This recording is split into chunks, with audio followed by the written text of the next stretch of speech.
Dalam peringatan HUT TNI di Kodam 2 Sriwijaya yang dipusatkan di lapangan Geria Agung, Maijen TNI Yanuar Adil hadir dalam upacara dan bertindak sebagai inspektur upacara dengan didampingi Danlanal Palembang serta Danlanut Sri Mulyono Herlambang.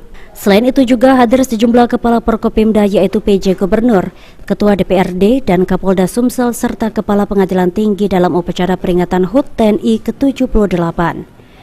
Ditemui usai melakukan upacara, Pangdam 2 Sriwijaya Maijen TNI Yanuar Adil menyampaikan sejumlah amanat khusus dari Panglima TNI, di antaranya soal netralitas anggota TNI pada pemilu 2024 mendatang. Terkait dengan bencana kebakaran hutan dan lahan yang saat ini terjadi di Sumatera Selatan, Pangdam mengingatkan kepada seluruh warga Sumsel untuk tidak membakar hutan dan lahan. Kodam dan unsur terkait lainnya di Sumsel akan terus berusaha mengatasi karhutla. Bisa mengevaluasi seluruh kegiatan penanganan karhutla dan ke depan mungkin karhutla mudah-mudahan berkurang.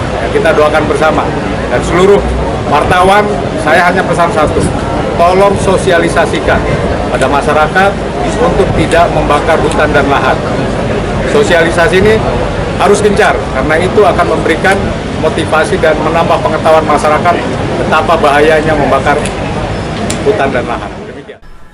Sementara itu, PJ Gubernur Sumsel Agus Patoni sangat berharap agar sinergitas antara TNI dan Polri di Sumsel dengan pemerintah akan dapat mengatasi masalah karhutla yang tengah terjadi saat ini.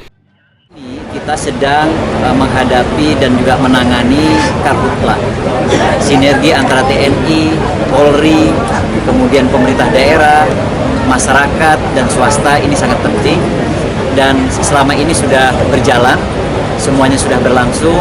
Dan nanti kita jam 2 kita akan koordinasikan dengan seluruh stakeholder agar penanganan karhutla ini bisa lebih terkoordinir, lebih terpadu lagi.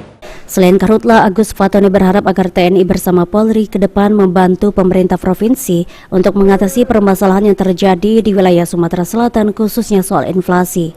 Firman Hidayat, PAL TV.